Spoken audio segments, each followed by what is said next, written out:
Hello and welcome to the program. I'm Jane Dutton. Simply an election defeat or the end of a political career.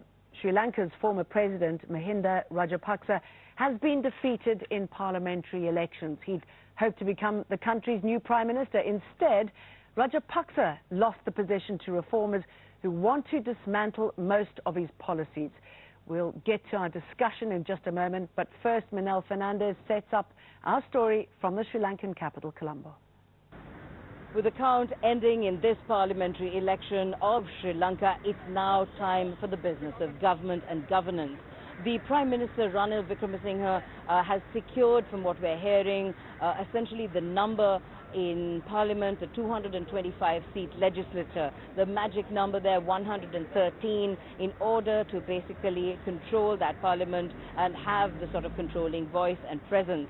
The former President Mahinda Rajapaksa falling short. He had talked about a lot of confidence that he would secure the vote, saying that he was putting his hat in the ring once again because people wanted him back. This after a defeat in January this year at the hands of his former Health Minister Maithripala Sirisena. But obviously the overwhelming number of Sri Lankans choosing for change. Prime Minister Ranil Wickremesinghe saying that this was a consolidation of the revolution brought in January when Rajapaksa was voted out, and now they must go on to bring in the promises and continue with the momentum brought in January. For the people of Sri Lanka, it's very much about deciding their fate. Manel Fernandez for Inside Story in Colombo.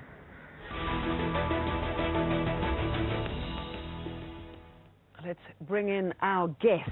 Talking to us from Colombo, Rajiva Wijasena, Senior Professor at the University of Sabara Gamua and former UPFA Member of Parliament. In London, Ravi Kumar, General Secretary of the British Tamils Forum.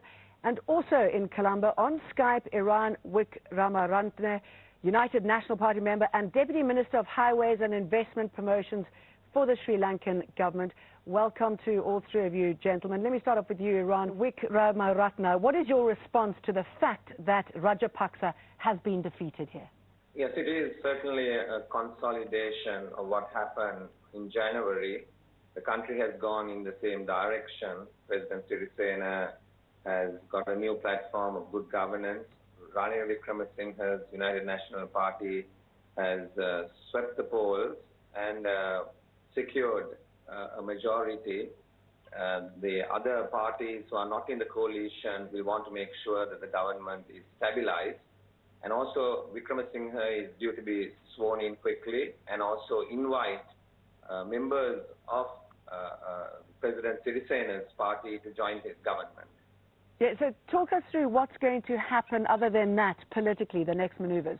President Rajapaksa's attempt to take control of his party has also, I think, been defeated now. And the likelihood is that President Sirisena will take control of the party, which means that opposition will be split. So the government will certainly be a strong one.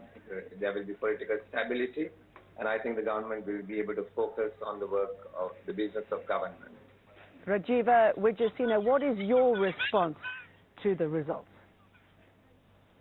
Well, as someone who supported President Maithripala Sirisena for the reforms, but then did not contest with this winning alliance, I was rather sad that we didn't push on very quickly in January. I think one of the problems was that Ranil Wickremesinghe and the UNP wanted very much to consolidate their victory, and therefore they engaged in certain practices which I think were improper, including financial.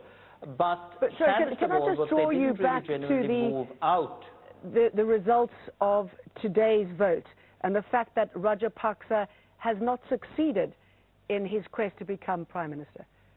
Well, it was always quixotic after his defeat last time. It wasn't too bad in that it's, 42% to 46, which I don't think is too bad. I think the real winner in this is President Maithripala Sirisena, who came out on a platform of reform.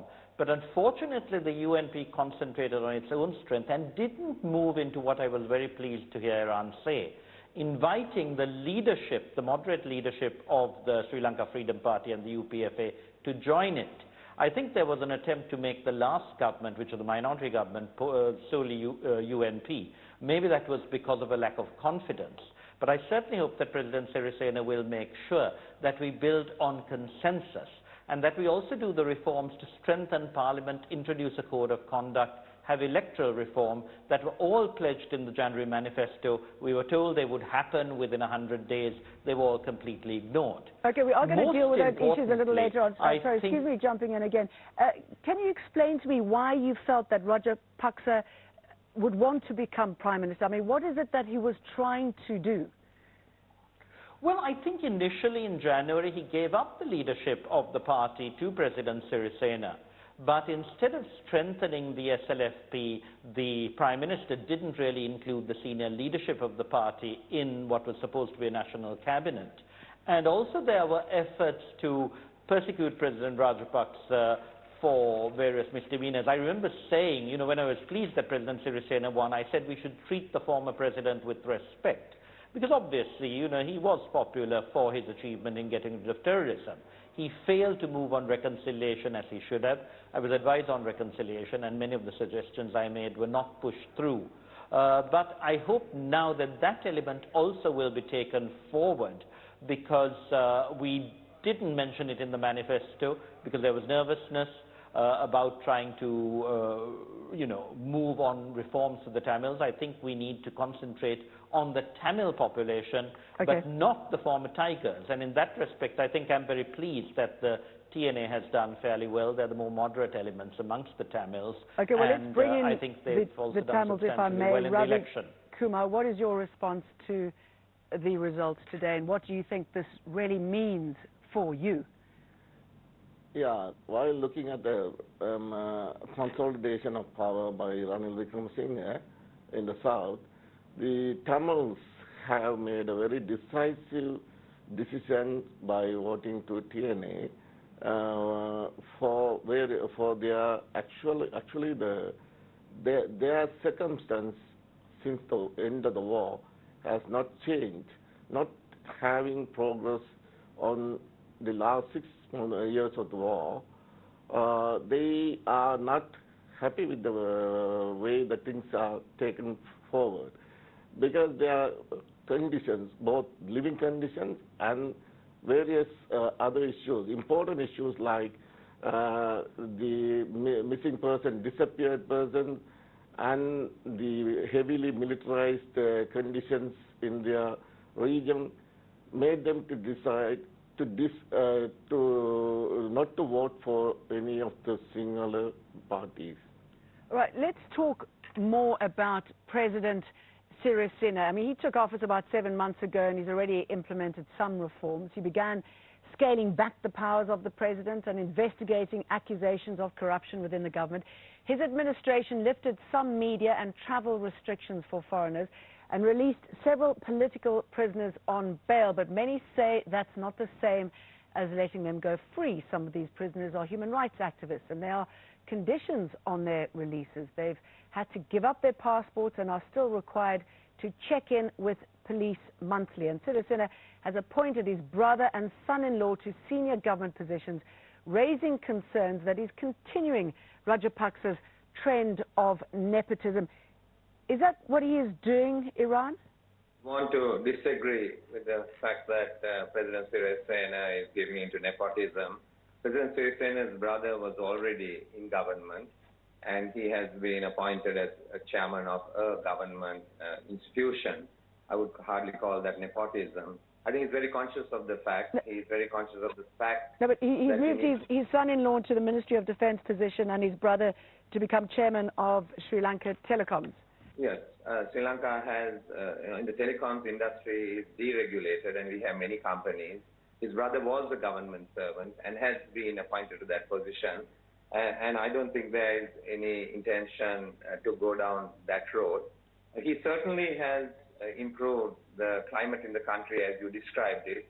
We've had a very peaceful election, probably the most peaceful election since independence 67 years ago. So clearly we can see the fruits of the president's way of governing the country. I think he's really setting the stage for further changes. we had a minority government over the past 7 months, and now we have an opportunity with a majority in parliament to actually keep moving forward.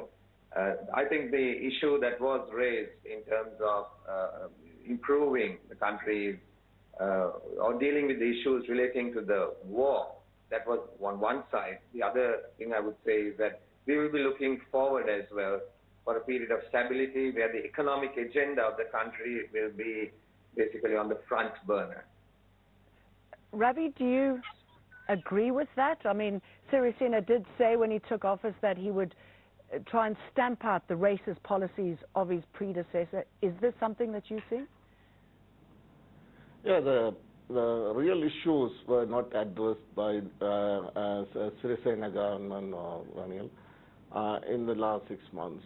They don't even want to touch any serious issues affecting the Tamils in the short term and long term. If you take their manifesto, the political solution, neither party has subscribed or came out clearly about the political solution for the ethnic conflict going on for the last 65 years. And also there is no clear indication of how far these reforms go and how far it will benefit for the war victims and the victimized region war in the northern east. Talk to me about why you feel that there is this, what it sounds like you're saying is this reluctance to deal with issues in the Tamil North. Why are there so few changes there? Because until now, the simple things like releasing a comprehensive list of surrendered or detained during the last phase of the war has not been released. What I mean by comprehensive list is those who were arrested, the names of those arrested, and if they are released, who they were and who they were handed over to, and who are detained still. This is something very simple to show a goodwill gesture for the kith and kin who are searching for their relatives for the last 6 years, even in the last 6 months of the 6-month duration of the new regime. They can come out very clearly by showing a list of, releasing a list of detainees' names. Because it's already there. As far as we know, the government has always had the list of detainees right from the beginning when they were arrested, and these kind of things have to be released immediately so that the confidence building process can take place very gradually. Rajiva, do you think that there has been some sort of reluctance in dealing with these issues because Sirisena depends too much on the Senegalese vote? I mean, it's the same vote of those responsible for the Tamil sufferings at the end of the war. Some of those linked to some of the atrocities. No, of the war. I think the delay in handling things was entirely because, as I said, this government was really not interested in doing anything except winning the election. As I said, there were delays on moving on reconciliation. There were delays in moving on the political reforms, the strengthening of the other institutions. Now, I do hope that with the election behind us, we will move very quickly on these. I don't think there's any fear of the Sinhalese, and I think this election proved it. This is what I used to tell President Rajapaksa when he said, you know, the Sinhalese may not support it. I said the Sinhalese are all in favor of a solution for the Tamils. They were very much against terrorism and were very grateful to him for getting rid of terrorism. But I think all opinion polls showed that they were in favor of moving on reconciliation. I think it is important that we move in terms of what I would call restorative justice rather than retribution, because that will raise hackles. And I think we need to make sure that we work in terms of the Lessons Learned and Reconciliation Commission reports, the draft National Reconciliation Policy I prepared, together with Iran and one of the best people in the TNA. And those are things we must take forward without fear. But we also have to remember that security is important. We need to make sure that terrorism doesn't arise. I personally think that the best way of ensuring that is by actually making sure that the Tamils and indeed all minorities feel they are fully part of the body politic. And that is why the whole policy of empowerment in the north and east as well as elsewhere is extremely important. I hope we move on this now and make up for the time lost in the last 6 months. Right, you were talking about the atrocities committed during the civil war. For years, the Sri Lankan government has been criticized over its handling of human rights violations. The UN estimates around 40,000 civilians were killed in the final months of the civil war that ended in 2009. And Rajapaksa, who was president at the time, has refused to cooperate with the UN investigation. When President Sirisena took office, he set up a domestic inquiry into the alleged war crimes, but he since said he doesn't believe war crimes were committed. And like Rajapaksa, he won't let UN war crimes investigators visit Sri Lanka. Why won't he do that, Iran? What's the problem there? Yeah, I think you need to look at the context. You have had 10 years of a Rajapaksa regime. You had a war, a huge conflict, and then lots of collateral damage. Then you have Sirisena very unexpectedly becoming president of the country, which was a welcome thing, and I think everybody should welcome it. And then, as you know, you take over a situation like that, you are naturally focused on the consolidation of power. And I think that's an important thing. And certainly the last few months... Yes, but why should that prevent him from allowing UN inspectors to do their work? What's that got to do with consolidating power? No. I think you have to look at the whole thing together. And then he has a minority government, and he is president. And certainly there could be lots of instability. And Rajapaksa used parliament basically to destabilize. What has happened today with the election result is that there is stability now because he's got a parliament in his favor, a prime minister who is going to work with him, and I think we're going to see lots of movement on a lot of these things. I think the former government promised to move ahead on the LLRC report, and our government is committed to it. We will have the internal processes working. While we are working on that, we will certainly be also focusing on there was a reference to actually alleviating the living conditions of the people living in the north. We certainly, the economy has suffered over a period of time, and we will put a lot of emphasis on that. And certainly some of the foreign direct investment that comes, we will direct into the northern region as well. Ravi, do you think that's a fair excuse for Sirisena not to address some of the requests to investigate crimes linked to the civil war? And what are you expecting from the UNHCR report, which is due to come out next month? The term collateral damage is such an insult and excuse for the criminals committed heinous crimes against the innocent civilians in the war zone. That what we have credible evidence is there are the evidences for that code that says there are targeted shellings, bombings against innocent civilians.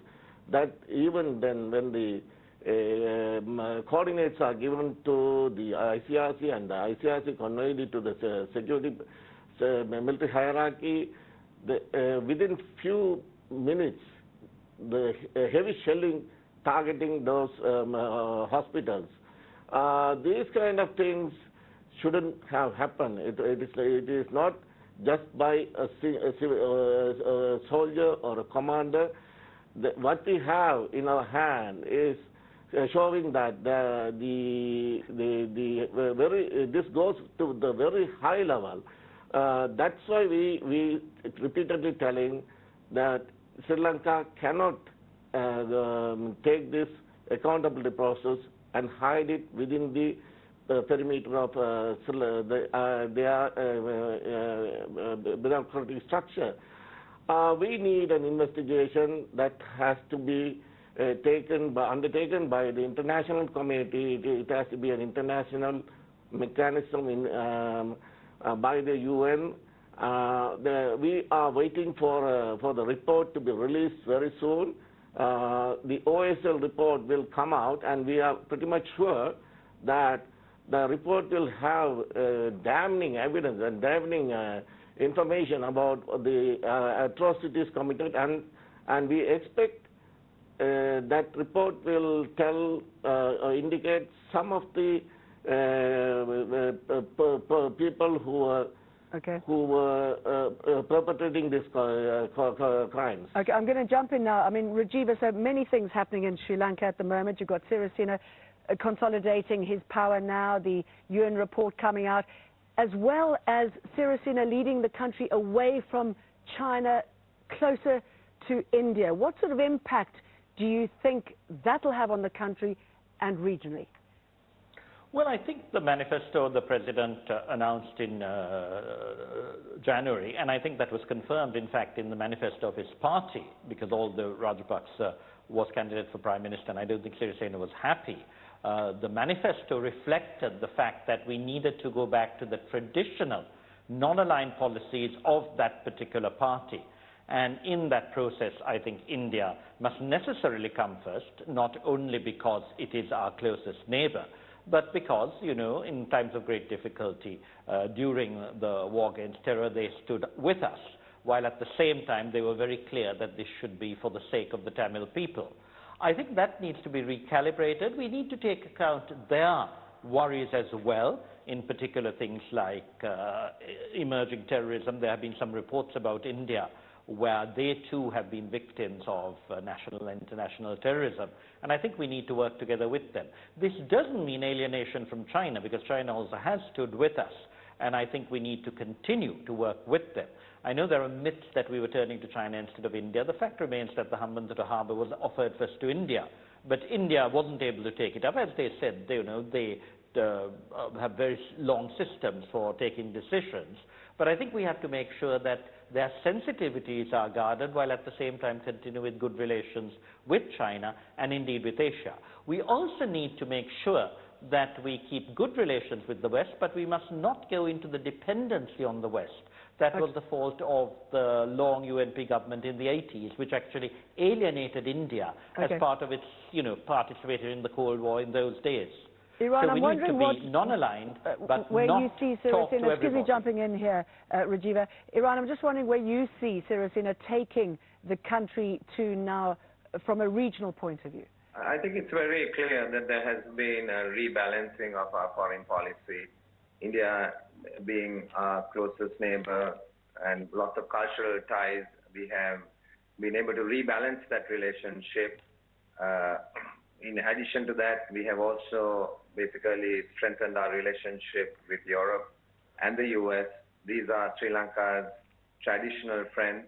These are our export markets. So our foreign policy basically seeks to protect our markets too. So I think we have got a much better balance rather than being isolated in the world. And we are going to look to our friends to understand that this is a new government. We've just got a majority, and we need to be given the space internationally, basically to deal with the aftermath of the war that was there, which was basically a war which was fought by the former regime, and basically to deal with the consequences of that. We do not condone for a moment the injustices that have been done, and that's why we need the space to deal with it through our internal processes. Okay. At the same time, we give top priority basically to the economy and to see the economic growth, particularly of the war-affected areas and the other deprived areas in the south of the country. Well, let's leave it there. Very big thank you to my guests, Iran Wickramaratne, also Ravi Kumar and Rajiva Wejasena. Thank you, gentlemen.